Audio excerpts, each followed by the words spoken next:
He made history with Team Canada winning the 2022 Davis Cup. He stepped up for the 2023 squad and beat world-class talent on the world stage. His teammates say he's the clown and the ultimate team player. Currently 184 in the world, Alexis Galarneau, welcome to The Changeover.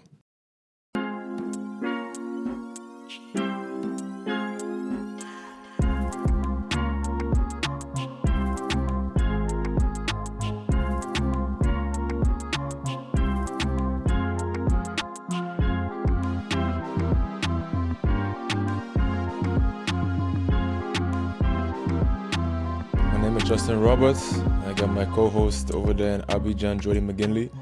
Doubles final tomorrow morning with Mr. Clement Shidek. Back-to-back challenger finals. What's going on over there, bro? First of all, I need you to have more energy, by the way. It's only, what time is it there? It's like evening. It's not late. So have more energy. And welcome our guests. 5:30, bro. I just woke up from a crazy nap. Can you please welcome our guests with some more energy than you're hitting us with right now? Wait. It's not his turn yet, bro. I'm asking about you right now, dog. No, I'm good. Feeling good. It's very humid and hot here, but like excited. By the time this drops, actually, we should be getting on court in the next, few hour and a half from this drops. This drops tomorrow, so I should be playing the final soon. And today we got Alexis Galarneau from Laval. You don't want to say Montreal because they don't like that over there. That's right. You gotta say Laval, bro.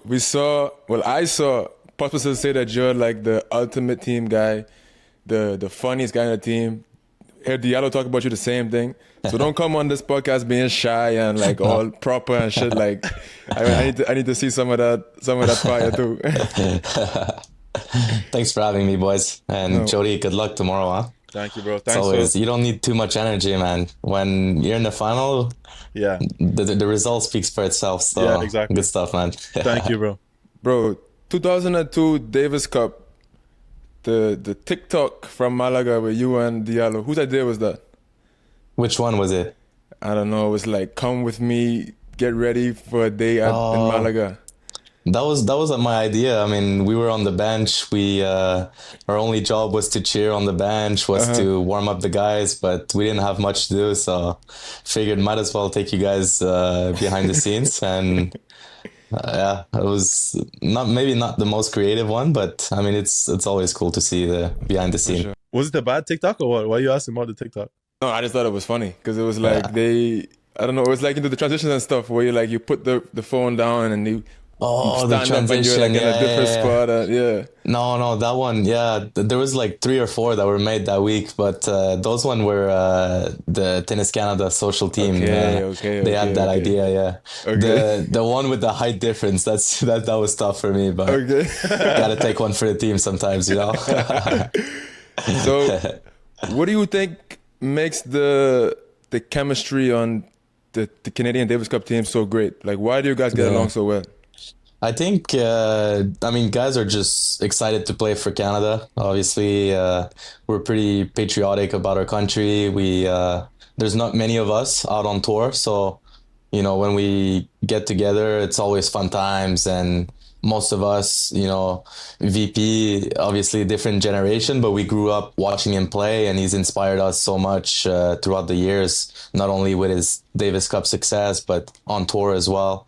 I'll always remember that run he had in Montreal where he made semis. So just a bunch of guys that grew up together with VP we were looking up to him, and that chemistry just worked out so well for us in 2022, and it's worked well also in the last few years. So we're pretty lucky to have a cool group like that. So from 22 to 23, different scenario. You had to kind of step up and take some of the weight. You played, I think you beat Sonego and Tabilo. Yeah. What's the difference preparing for the two ties? So you're playing World Group, obviously Davis Cup finals. Like, when do you find out that you're playing, and how do you feel about the scenario? Are you pumped to play? Are you tight? Like, what's I played my first Davis Cup match, I played against Cuba. Guy wasn't great, but I was tight. Like, I couldn't put a ball in the court for the first few games. So like, how did you handle the scenario? I think it helps to play away than playing at home, having done both now. But playing away in Italy, just more exciting than anything to play in front of those passionate Italian fans against Sonego. You're the underdog, so you've got nothing to lose. But coming in, I didn't know I was going to play because obviously VP is there. He's all healthy, ready to go. You got Gabe, who's been playing great as well. So you don't know. You have to stay ready to play just in case. So I was, I had a good week of training. The conditions were good for me as well, the playing conditions, and so I was just ready to go. And then when Captain Frank decided that he was going to put me against Italy, I was just, super excited. And then right away, just got focused on what I needed to do to play Sonego, and I went out there, and it was awesome moment, being sidelined in 2022, seeing, how everything kind of went about, learned a lot from that, and was able to put it together for those matches. And yeah, I was proud of myself for that.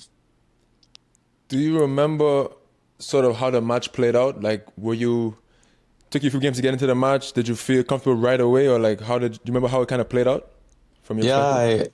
If I remember correctly, I held pretty, it was a tough first game. I was serving to start off, and I kind of got through that game. That felt good. But a few games later, I got broken. If I remember, he played a good game to break me. And, obviously there's always little things you can change and do differently, but, credit to him. And then actually he was serving for it in the first set and played a great game to make it back on serve. He also, I think he was a little bit nervous because, expectations are on him to win and playing in Italy, all of that. He's a great Davis Cup player as well. He's had tons of success that way. So got to tiebreaker, and yeah, I was just kind of hanging on, fighting, every point, getting energy from the bench. And when I finally got that first set, it was super physical. He went to the bathroom. I kind of had a little bit of moment with Captain to refocus and get ready for another, second set. It was going to be another battle. And yeah, just stayed in the moment, stayed, present, and try to fight every point, and it worked in my favor. How tough was the pause? And Sorry, go ahead.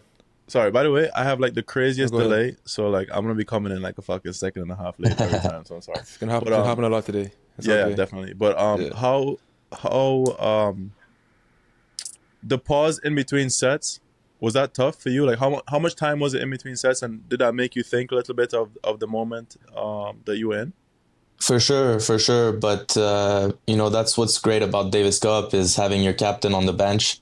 He was able to kind of keep it light. That's his personality as well. We match really well in that sense. And we were just, talking obviously about what we were expecting for the second set, but also keeping it light and trying to enjoy the moment. Obviously, great crowd, great moment. So I got to give him credit for that because it was a 5 minutes that could have been a lot trickier than it actually was. Bro, you talk about keeping it light, but I see you. I don't know you that well before this conversation, so I've seen you around, we said hello, whatever, but you look very like put together, like you obviously now with the Lacoste, like you dress clean, like you had the long hair before, but now it's like the shortcut. You look very like, I don't want to say serious necessarily, but you look polite. I would describe it as. But everybody's saying like you're such a clown. So like, what is the humor within the team? Like what is the banter? Like what do you bring in terms of the comedic relief for the guys? No, what I bring, I try to bring good energy because those are fun moments in a tennis career. They don't come often, so try to make the most of them. But yeah, I think anybody that's close friend to me will say that I like to joke around, not take things too seriously. But knowing also when to be serious, because there are times, obviously. Within a Davis Cup week or Davis Cup tie.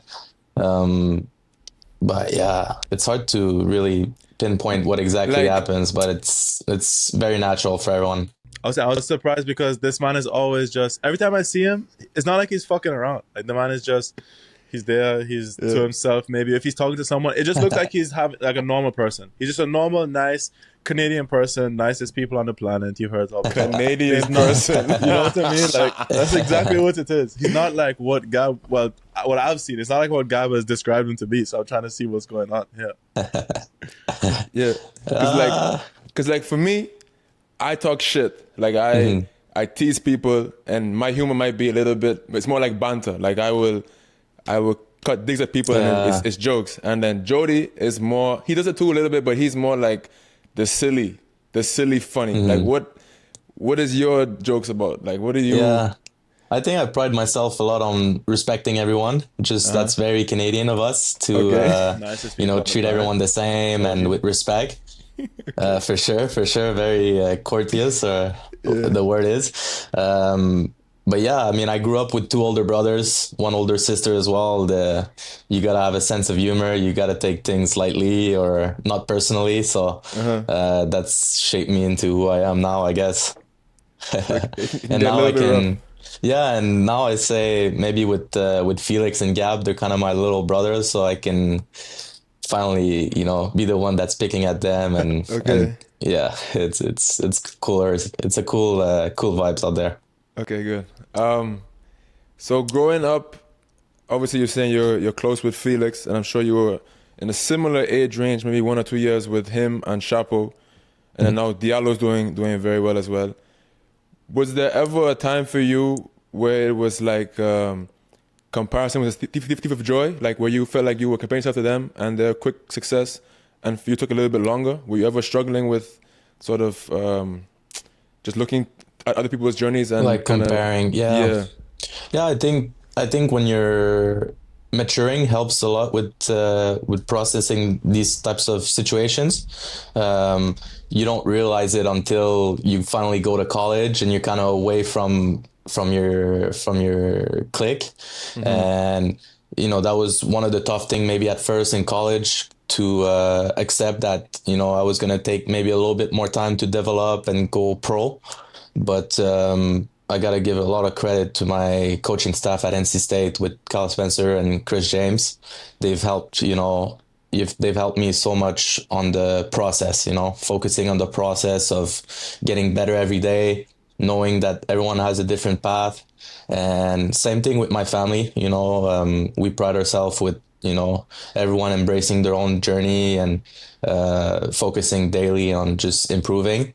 And that's helped me a lot with regards to like comparing yourself, because every situation is different and you got to embrace your own journey. So that's helped me a lot, and it's just great to see how well they do, and it's inspiring because being from Canada, you don't have so many examples of that level. We had obviously Raonic and Pospisil, but now seeing it from guys that I grew up with, it's encouraging and gives you the motivation and the belief that you can also do it. Hey guys, quick break from the episode. The best way to support us is to like the video, subscribe to the channel, ring the notification bell so you don't miss any of the upcoming videos. Thanks for watching and enjoy the rest of the episode. So pretty much the entirety of the top junior Canadians end up going to Kentucky. But how did you end up at NC State? What was the reasoning behind that?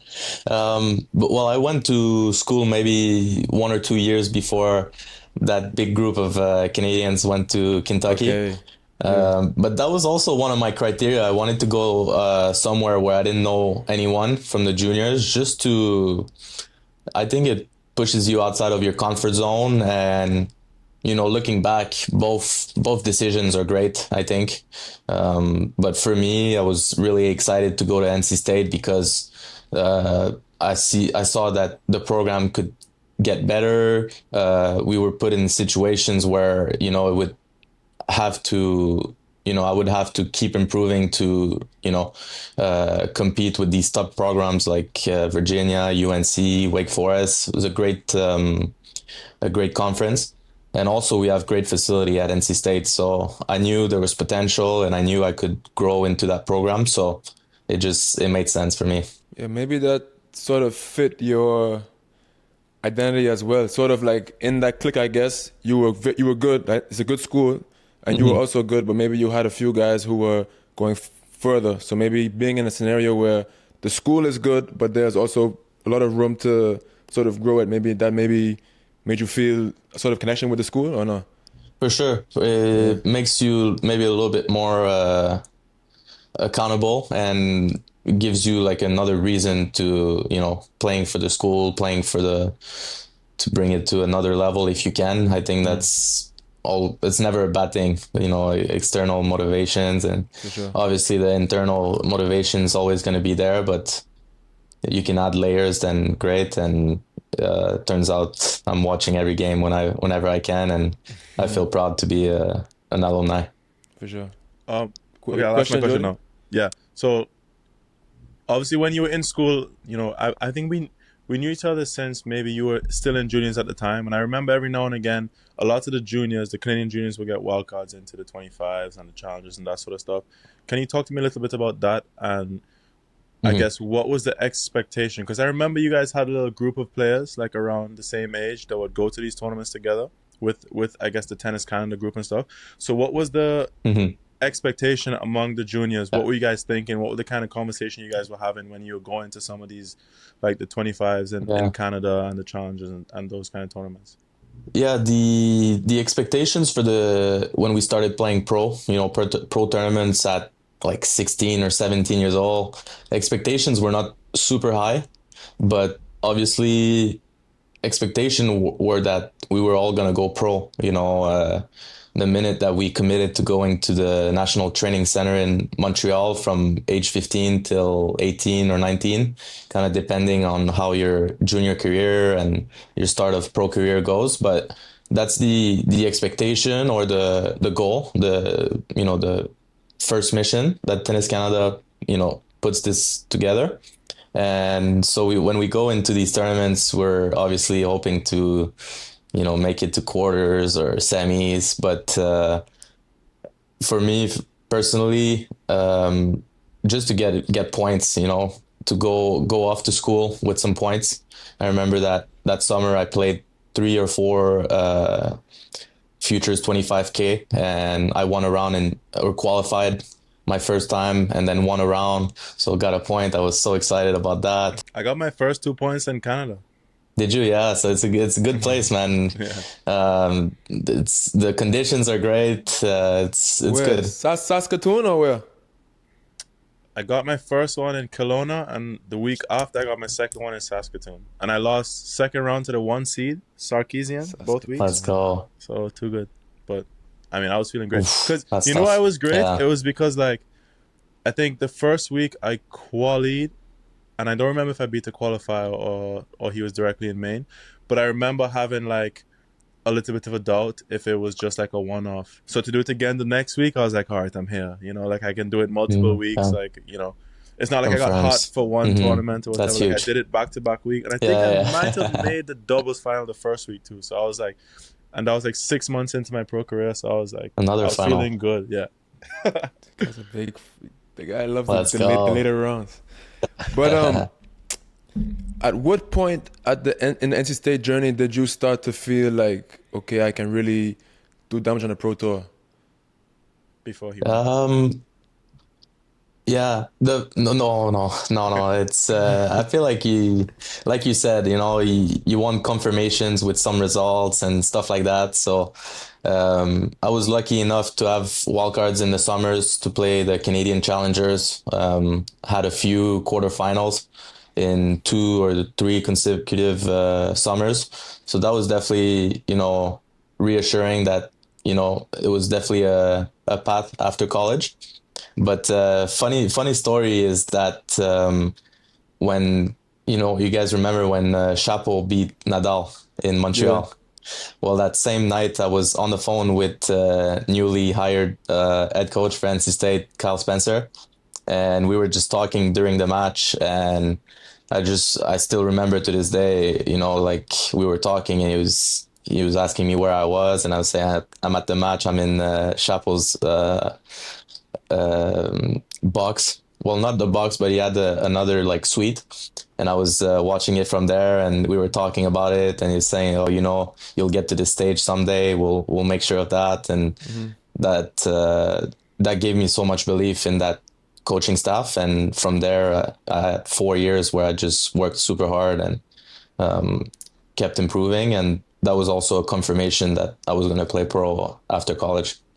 So you fast forward a few years now, you've been uh, around 150 in the world. You're like a 185 now. How do you feel the year is going so far? I mean, you've been to Australia, to Europe, to Asia, Central America. Now you're in the States. Like, how do you feel so far Yeah. about this year? Yeah, it's been a good year. Challenging with the travels for sure, but it's been great because a lot of new tournaments that I played this year, Hmm. new continent as well that I've explored. So, it's always good when you can see new places, new experiences. It's refreshing. So I feel fresh, even though I've played a lot and traveled a lot, Hmm. but I feel like every week I keep getting better, keep learning new stuff. Um, Excited for my last week here on green clay in Savannah, but also looking forward to grass season, playing a full grass court season, and then obviously the Canadian swing on our court. That's always a cool moment. But I feel like I'm in a good spot. I haven't been paying too much attention to the points and rankings, but I just feel like if I can play a full year healthy and uh, keep improving, I think there'll be some good stuff coming out of this. Bro, how do you feel about so like you play Mexico and it's altitude like crazy, and Yeah, then now last week you play in Tallahassee and it's sea level, the green clay, yeah. probably pretty heavy. So how do you manage the changing of the conditions every week? And also the week before in Miami too. Like Miami was like the windiest. I watched Yeah. Yeah, maybe a set or a set and a half of the match in Miami. The yeah. windiest shit ever. And then the next week Morelia is like the craziest high altitude. Mm. Like it's drastic changes too. It's not no like just it's not a little bit of a Yeah. change. Well, you gotta love it a little bit. I think all pro tennis players kind of love it deep down. We kind of have to embrace it because every week Even when you is hate it, you love different. it. Yeah, exactly. Or trick your mind at least. So Yeah. I'm loving the altitude. I'm loving the green clay. Loving it all. So, but no, you gotta be tolerant with yourself. You just gotta accept that conditions are gonna be changing from week to weeks, and the best players, the best athletes in general, they adapt the best. So I'm working towards that. And what do you find? Is it harder to maintain physical shape on the road or mental, emotional shape? That's a great question. Oh, Thank you. I think yeah, I think both Thank of you. I take full credit for that question. I do this, yes. I'm not. I honestly think both of them are equally as important or as equally as hard. But I'm lucky. I'm really lucky because I have a great team behind me. I have a great fitness coach that works with the federation. He's worked with Felix for many years. So on the fitness side, I feel like I feel very confident in my team, and they give me like good tips and good, structure around my scheduling. And then same thing on the physio side. I have three great physios that constantly Three helping me physios. out with little, yeah, three different ones that are just all dedicated. And I'm so lucky. So I can't say it's obviously challenging, but it's about I mean, three physios is it sounds like a Justin, lot, how but many it's not physios you like got, bro? I have one Bro, I have physio sometimes when I can afford him. me too. Me I too. don't travel with them unfortunately, but they're all great counselors for me. And the psychology piece, any struggles with that when you're on the road? Mhm. Yeah, can get lonely, can get tougher at times, but that's where, talking to someone, I have mental preparation I have a lady that I work with who's been great to me, finds a lot of time for me as well, which is key for me, just because our schedule is always all over the place. But having someone to talk to about stuff that you want to improve, stuff that's been working, stuff that haven't been working, just having like a second voice is always helpful.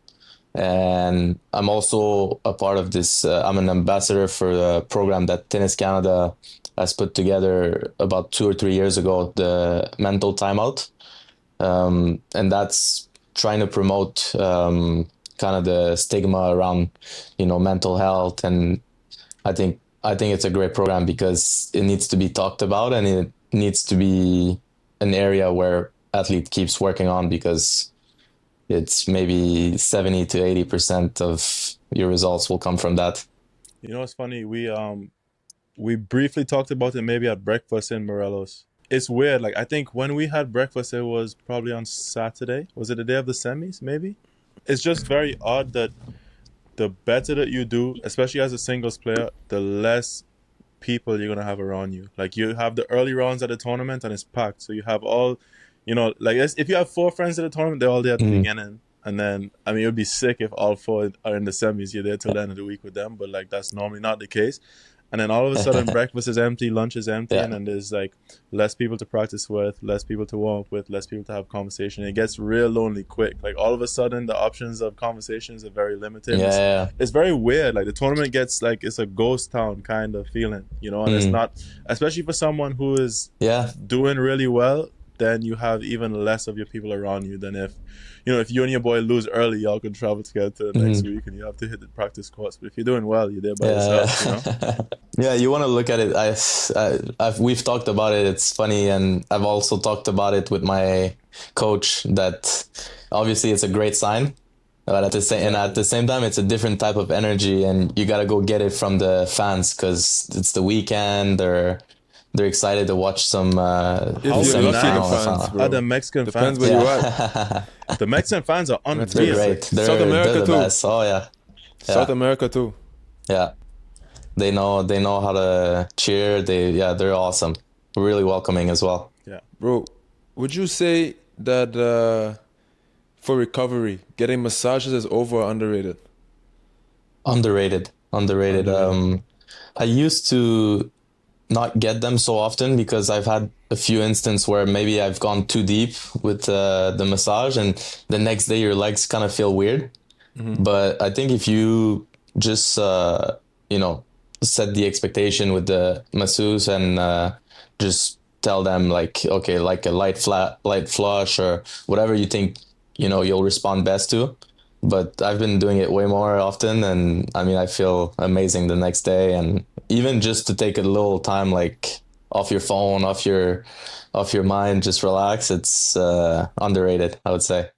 I'm stringing up my racket using my Pro Stringer. I've had this machine for 4 or 5 years now. The Pro Stringer is a portable stringing machine. It's very durable. It's accurate. I never have any issues with the tension being incorrect and stuff. It's easy for me to know what to expect from the racket. And we at the Changeover actually have a partnership with Pro Stringer. So if you'd like to go and purchase one, you can go to the website and you get to save $100 off a brand new Pro Stringer when you use our discount code Changeover in the checkout. So if you're interested in a portable stringing device, I highly recommend this machine. Saves a lot of money in stringing fees. And like I said, I take it everywhere I go and string all of my rackets on this machine. Located in South Florida, Access Tennis is in the ideal location for training and competition. There are groups available for all levels of players, from young juniors to top ITF, D1, and pro players like Jody and myself. Access had a big part in the development of players like Cooper Williams, Ben Wilworth, Liam Draxler, and more. Access also has UTR match play certification. Visit accesstennis.com/contact for more information. So growing up in Canada, obviously you have the Masters 1000. How important has that been to your journey in terms of setting new goals, understanding what the top of the game looks like? Yeah. How have you used those experiences to sort of help you improve along these last few years? Yeah, it's huge. You grow up going to it, start as a hitting partner. You start as a fan, as a hitting partner, and then finally get to play. Like, it's amazing experience. and it's changing over the years, your approach to it. First few times you're kind of just trying to soak in the moment, and then next time you're like, okay, I'm gonna go and test myself against some of the best players.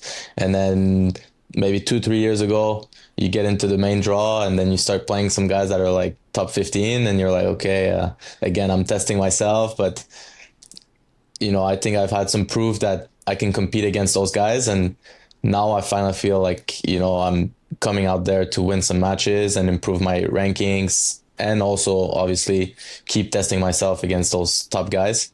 But it's interesting how it's kind of changing over the years. And but it's massive for us, points wise, financially, and just experience is amazing.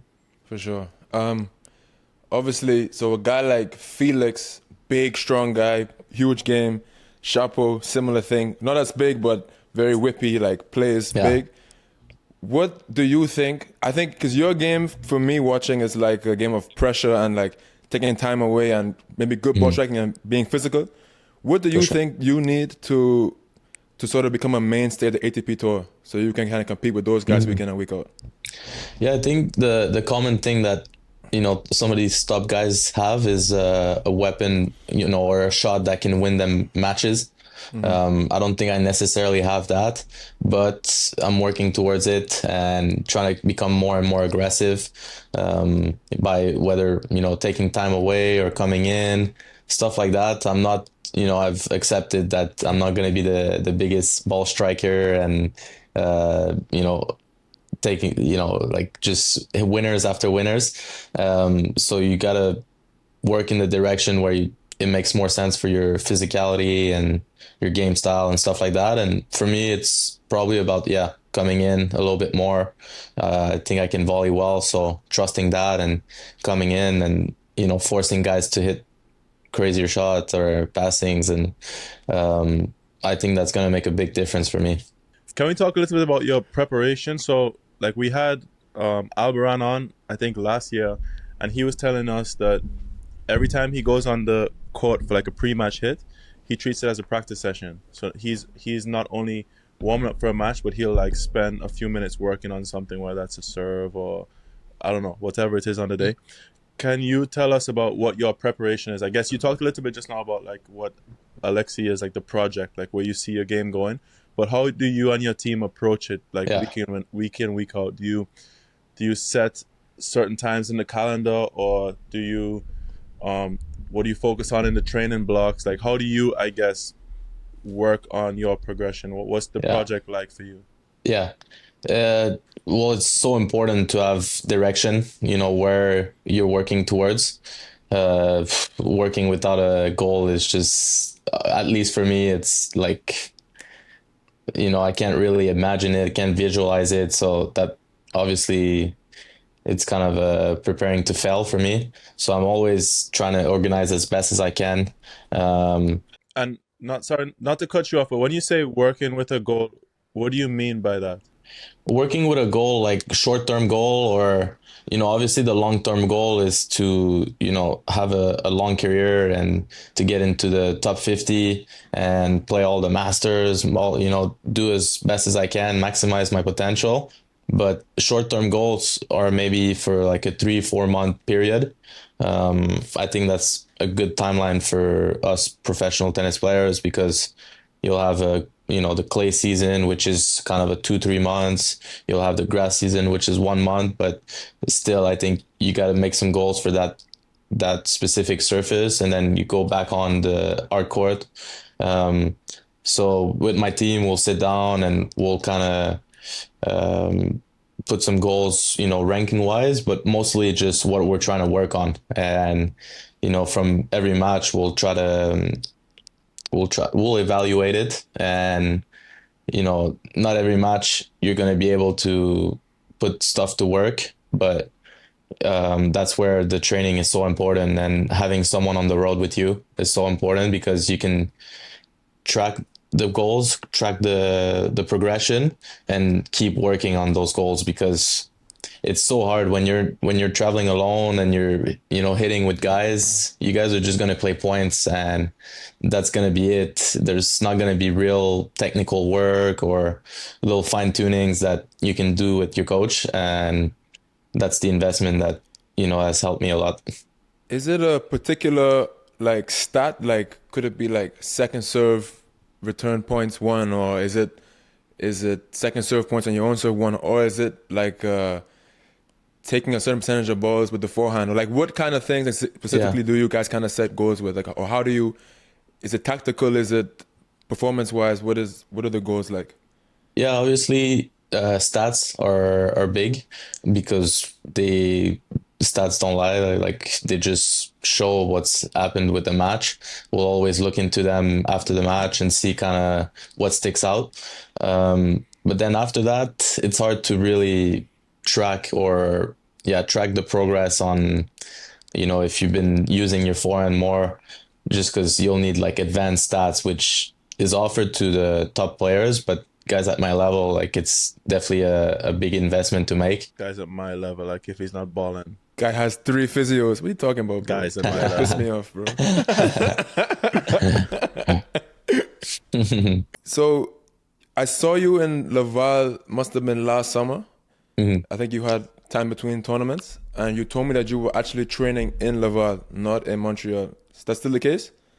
Yeah, I'll go train in Montreal sometimes because the national center is over there, and then all their juniors are there as well. So whenever I want to get some sets in and stuff like that, I'll go there.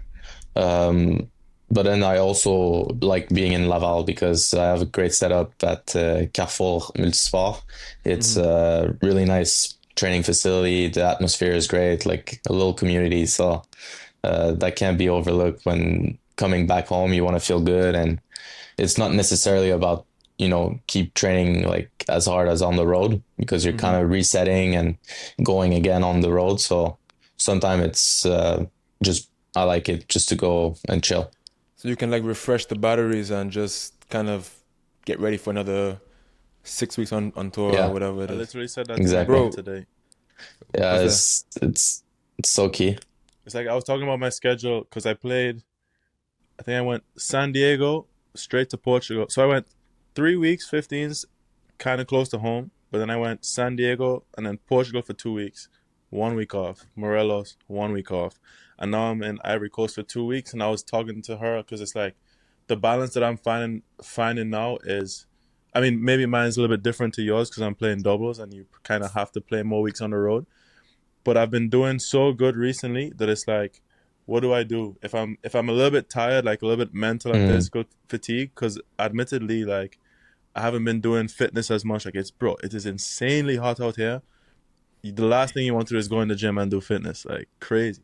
So I'm not doing fitness. So I have a little bit of fatigue, and I'm like, I kind of want to work on my fitness again, but I'm also not losing tennis matches. So like, do I just stay out here and do I just use it? Like use the momentum that sounds so good, though. I'm not losing matches. Wow. Bro, I hope I win tomorrow. I fucking hope I win tomorrow.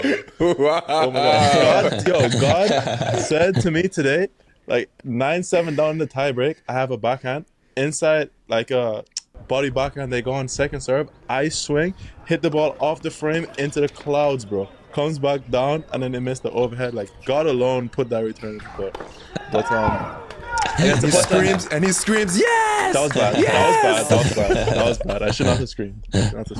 But put the video in this video. Fine, People got to see that. I'll put the video. But I guess I was saying that I find it hard because, like I said, I don't know what to do. And then I was talking to my mom, and she was like, yeah, if you go back to Florida for like 2-3 weeks, you're still training and it's not going to be like resting. I'm like, no, like I can train, but it's still going to feel like resting. Like if I get a week or 2 weeks in my own bed, like get in my routine, eat the food that I'm accustomed to eating.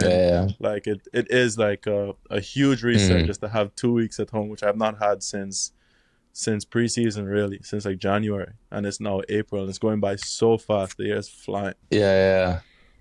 Bro, from my perspective, Jody's done his best, as in recent times. I don't want to say tanking. Tanking's not the right word. Like he does train, I put maximum and he effort, does sir. do most of what he probably should do, but there is like a little bit of eating bullshit or eating things that make him feel good. Like he wants to eat chips, he eats chips. Or he wants a late night fucking seafood crab boil, whatever it is, he goes and gets it. Or like, I don't know, now and then he might skip a fitness session here or there or whatever. He plays video games for hours and that kind of helps him feel good. And then don't make these but people then watch mentally, think, maybe that's good, you know? Don't make these people think that I'm a tank, please. I'm trying to get there. So then I also seen you at tournaments, and when I've seen you play your best, even though you might be tight on the court, I can't tell, but before the match, you're a bit of a bullshitter. Like you're being silly, listening to music on the phone. You're just, when you make things as small as they can be, I feel like you perform better. And so I wanted to ask Alexi, what are the moods that help you perform well? Like, so how do you set yourself up to make a good mental environment that you go on the court and you feel like you can?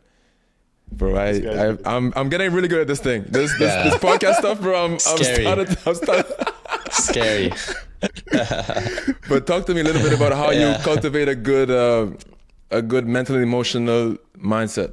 I mean, you've got me thinking now if I'm doing it correctly with Jody, you know, eating chips and everything.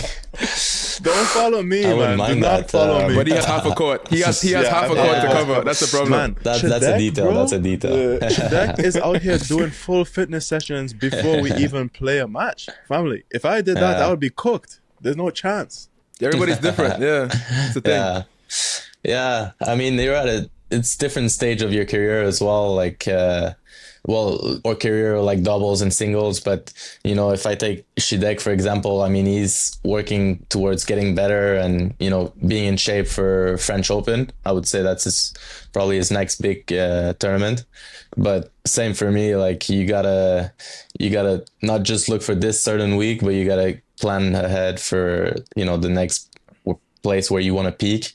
Although you don't ever really peak, you kind of just maintain yourself for the year. But for me, it would be, you know, obviously take things lightly, you know, feel relaxed, feel good. That's why I think I play great in Canada, as you know, it feels good to be home, to play in front of your own crowd. And then on the road, just kind of getting some routines, you know, morning routines it just helps with setting the day, you know, the right direction. And in a way it feels like home because you have something that you're, you know, sticking to. So that's been huge for me. And the weeks where I've done well, you know, my morning routines have been, you know, resourceful and helping me to do well in those tournaments. Are you a meditator or a journaler or anything like that? Do you do any of those? Yeah, I do both at times, but meditation for sure, you know, every week, almost every day, I would say, if I can, or take the time. But journaling as well, you know, when things are going not as well as you plan, but also when they're going well. I think that's also important to notice what you're doing well.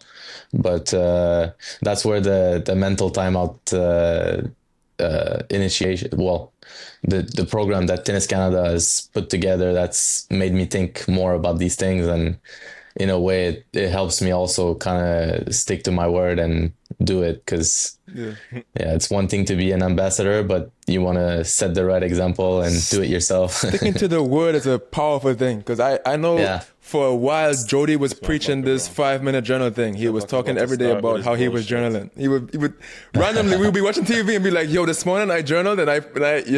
So Jody, when is the last time you journaled in that 5-minute journal? When's the last time you wrote in that thing? Let me tell you, I have my journal right there. Now the Wi-Fi don't work. No, I'm not. I can hear everything. Work. I can hear everything you're saying. I hear everything you're saying. Where is it? It's right in my bag. You want to see it? When you last opened that thing? What's that? No, let me tell you what happened. Last year, I'm journaling like a motherfucker, bro. I'm journaling like you said, for months. And lose it. Bro, I went first round Sioux Falls, Charlottesville, fucking, where'd I go? Drummondville, Puerto Vallarta, Manzanillo. I was like, after that, I was like, what am I, like every day I'm writing, I'm so thankful for the opportunity to be out here to get my ass beat again every week, like over and over. So I think I journaled a little bit in preseason, but then I actually have not journaled since, and I haven't been reading as much too. But that's poor. And now, to quote you, I don't lose tennis matches. Or I'm not losing tennis matches. How do you say it? Please don't make that the thumbnail. Please don't make that the thumbnail. I won't. Yeah. I probably should. No, but I think that goes back to what you're saying. I think that goes back to what you're saying. Like, you know what?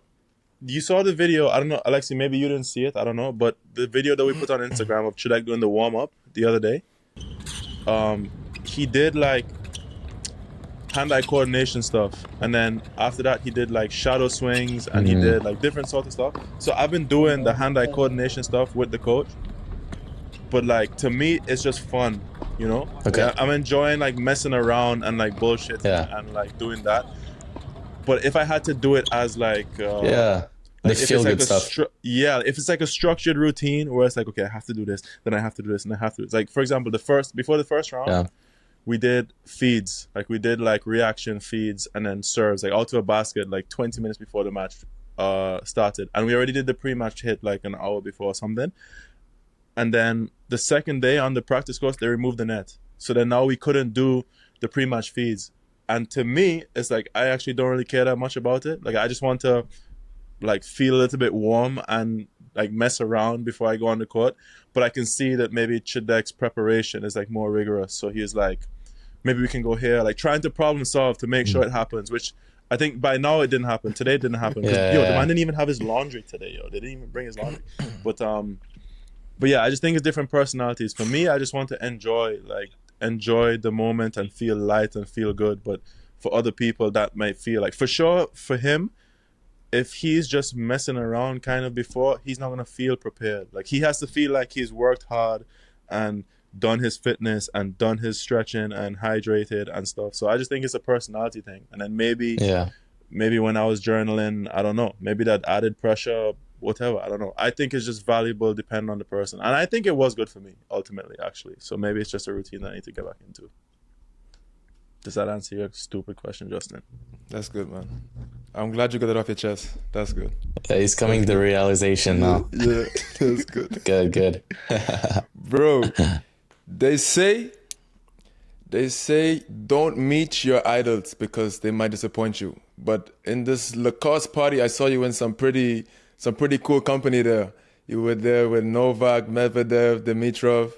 How is that environment? Do you feel welcome there? Is everybody down to earth and nice, or is it a bit, you feel like you're around stars? Yeah, I definitely feel like you're around stars, especially when Joko walks in. You kind of feel like the event is around, his presence, and not obviously, but understandably, because he's the face of Lacoste now, and he's such the GOAT, we have to say, even though as a Rafa fan. But no, it was a really cool event. It was my first time meeting some of the staff from Lacoste, and they're all such they're so like, I just love the brand so much. It's a great fit for me, and they made me feel really welcome. And that's a great fit for anybody who they will have, bro. What do you mean? Great fit for you? I love the brand. I don't know. Do you love the for brand? me, I love the brand. It's so good. Yeah, Bro, I think everyone does. Lacoste, bro, so clean, bro. Lacoste is so nice. So clean. So clean. Bro. Yeah. No, I'm very lucky. How did that come about for you, actually, the relationship with Lacoste? Just I deal with Lacoste Canada. They have a great team in Montreal, and they were looking to get into tennis, and they thought the fit was good, and I'm not gonna refuse this offer. Yeah, exactly. And it's been just unreal. I mean, I'm also playing with the shoes, and the shoes are so comfortable, and I can't ask for more. And I guess each of the three, how was the interaction with them? So like Medvedev, Dimitrov, and Djokovic, how do they interact with you? How their personalities like? They're different in their ways. Grigor is he's a gentleman. He's I've played him in Montreal, and whenever I see him, like, he'll always say hi and shake my hand. Like, that's not every player would do that, but he's a great guy in that sense. I don't know him more than that, but he seems like a great guy. Medvedev also, great guy. I saw him train a few times with Felix when I was training with Felix in Monaco for the preseason in 2021. They were practicing often together, and so it was great for me to be there, see all those top guys practicing. And Medvedev is a really really funny guy. Like you can tell he just loves to compete, loves to game, like just a pure soul. And Joko obviously is his aura, just his presence is like amazing. You can just feel it. Like Federer, when he used to walk in the locker room, you could, you knew when he was there. Same thing with Joko. I would say same thing, like a gentleman. When we won the Davis Cup in 2022, he came in the locker room and congratulated us, took a picture with us, cool. Like was, so nice about it. And I took a picture with him at that event again, and same thing, like just really, really cool guy and generous of his time. I remember in Cincinnati, it's a joke because in Cincinnati, I was a hitting partner, and the entrance for the players' lounge is like, there's a small walkway from the parking lot to the entrance of the players' lounge where a bunch of fans can see the people walk in. So like if a normal player, like anyone from like 50 down walks in, it's like you hear a little bit of noise, maybe take some pictures, whatever. But if Djokovic, Nadal, Fed walk in, they're screaming, and then now the players' lounge is empty because they hear outside screaming. And you just know it's going to be like Murray or Djokovic or Fed or like someone like that, is coming in. And then the energy in the room gets low because they don't want to, you know what I mean? Like, it's insane. It's actually insane. They shift the whole energy of a room. That's crazy. Of their peers, too. Like, of a room that is people that see them every single week. Like, this is a Masters 1000. Like, I'm not there every week. So I get it if I'm quiet. But, like, everyone else is quiet, too. Crazy. The respect level must be crazy. Yeah. Bro, talking about that, you seem very okay, like with, let's say 2022. Obviously, you're playing with Felix and Shapovalov, so it's kind of, you can't really argue with it. But you seem very okay with when it's your time to be on the side. Like talking about when Felix is practicing with Medvedev, you were happy to be there to watch. When you at 22 finals, you're happy to be there and just TikToks, whatever, be the team guy or eat ice cream, or whatever it is that the team needs. You're very okay with it. And then you're talking about, you've accepted that you might not have the biggest game or whatever. You sound very egoless. Do you think having a bigger ego might help you in some ways? Or do you think that it's helped you to be able to kind of, I don't know, have this ability to accept certain things about yourself and life scenarios? Yeah, it's hard to say. I mean, I think any professional athlete have an ego. You don't get to this stage without, believing in yourself, and because who else is going to believe in you? Obviously, you can have all the people around you believing in you, but deep down or ultimately it's going to be you who's going to have to perform and come up with the goods. So I wouldn't say I don't have an ego, but I will say that, growing from a big family, you understand when it's your time or when it's not your time, and understanding to support, your peers or your brothers. I would consider all these guys on the Davis Cup like my brothers. And so it's very easy to just be on the side and, support them. And I also trust, Captain Frank in his decisions. I think he's got a very good understanding of, what to work with and, how to go about, the ties and the matchups that he wants. So it's easy to trust the team, and just whenever the decision is made, okay, we move on and try to make the most out of that situation. That's one thing my parents have always taught me, is make the most of whatever situation you're in. So if I'm on the side and I can see Felix and Medvedev practicing, I'm not gonna be there and kind of complain that I'm not, I'd rather be playing, obviously, but in that moment, I'm just gonna watch them, and I'm gonna watch Medvedev, see what he does so well, and see Felix what he does so well too. And when you dissect it like this, I think it's a pretty easy answer to do that.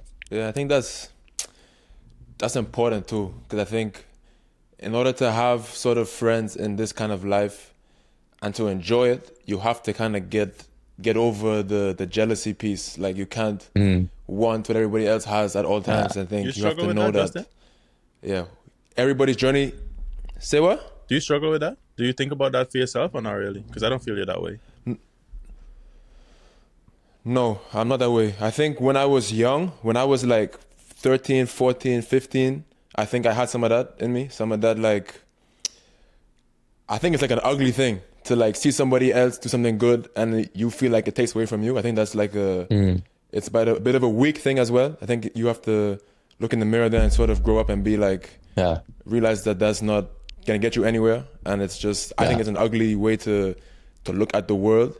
But I think that's why it's been great for me to have a friend like Jody or a friend Shaq or whoever. I have other friends at home where it's like, when you have somebody in your life that's doing well, to fully feel that genuine happiness for them, and you can tell when you're something well that they have that same thing for you. I think that's powerful, man. So for you to be one of those guys for your friends on tour, I think that's commendable. And they are the same for me. You know, I think, you know, the way you treat people, they're gonna treat you back the same. Super Canadian. They're not actually that supportive. They're just Canadian. They're just Canadian. Just the way I like. All right, people. So, due to technical difficulties and Jody's horrible Wi-Fi, we will have no trivia this week. But Alexi, bro, thanks for taking the time. I know you just got to Savannah. Hopping on the call with us is not necessarily easy to do all the times for an hour. But it was fun. Good luck this week, bro. Stay healthy. And just keep killing it, bro. And thank you. Jody, tomorrow, good luck. Yes. Mr. Go get it. I don't lose matches. Don't make that be a thing. Is crazy don't right make now. that be a thing. Don't make that be a thing. Please. That's the next hoodie, bro. Yeah. Mr. I don't lose matches. No. That's it right there. Stay light. Exactly. No. Yeah, bro. Keep enjoying it. And yeah, man. Alexis Galarneau. Thank you, bro. Thanks, guys.